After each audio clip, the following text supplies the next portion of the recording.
Hi everyone, welcome to the WiiN series. Today we have Ben and Liam that are sharing with us their best sales tips. So can you introduce yourself, guys? I'll start. Morning everyone, hope you're having a great day. I am Liam Fitzgerald, co-founder of KinFitz Co. We are recruitment and training specialists for startups and SMEs. We're here today to help with all things sales. We love sales. We've got a 20-year career in sales, and we really want to see where we can help the WiiN community. A fantastic initiative, proud to be involved, and really looking to get deep into sales and do what we love and see where we can help. Great. And Ben? Awesome stuff. So my background, I'm a co-founder at KinFitz Co. So I look after all the sales training and sales coaching here in the business. So we tend to work with seed funded, Series A startups and help them get commercial, teach them how to take their product to market, and then coach and train their sales teams as well. Cool. So we have specialists today on board, and we were discussing about the tips you can share with the community, because we have different type of members, people working in corporates, people having their own company. And we were thinking, how can you give us the best tips that can apply to everyone? So can we start with tip number one? Go for it. Let's do it. Okay, so we say tip number one, what do you include in your elevator pitch?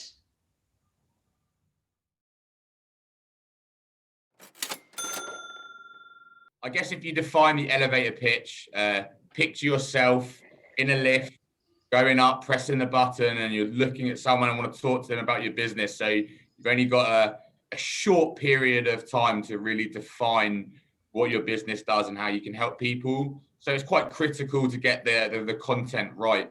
So I think there's just a few key things to think about. Obviously, you want to introduce your business, understand what you can do to help, and then potentially think about companies that you're working with or a bit of data to understand what your business does to help your current clients, so that you can really attract a potential prospect to buying into who you are and what you do.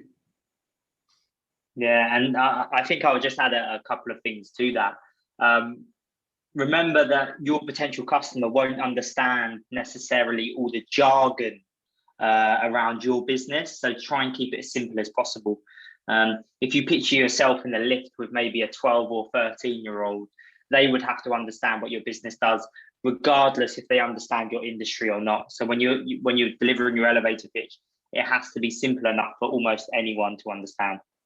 Yeah, I used to tell my team, think of it as you're reading a 5-year-old a bedtime story. So just keep it super simple and make sure that everyone can understand it. Yeah, I totally get your point. Especially in incentives and loyalty, it's sometimes difficult to pitch outside of the industry.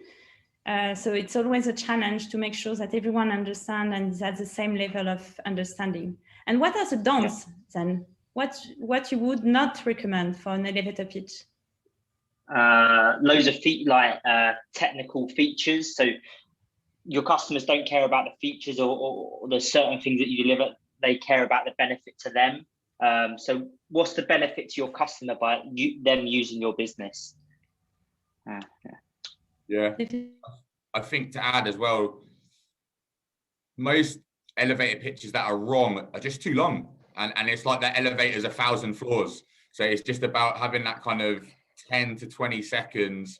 So if you can record that, or you can like transcript it or write it down and then just chip away, then you'll really understand that there's just key things that are needed, and that's it.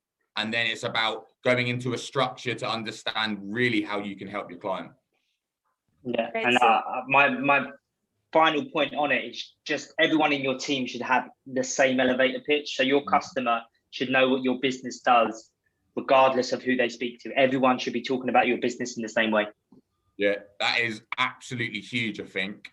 One thing that you may want to do, it could be a bit of shock therapy to you and your sales team, is Imagine one day going in the morning and saying, right, give me your elevator pitch, like with no preparation, with no warning, and then really see how your sales floor can communicate your business.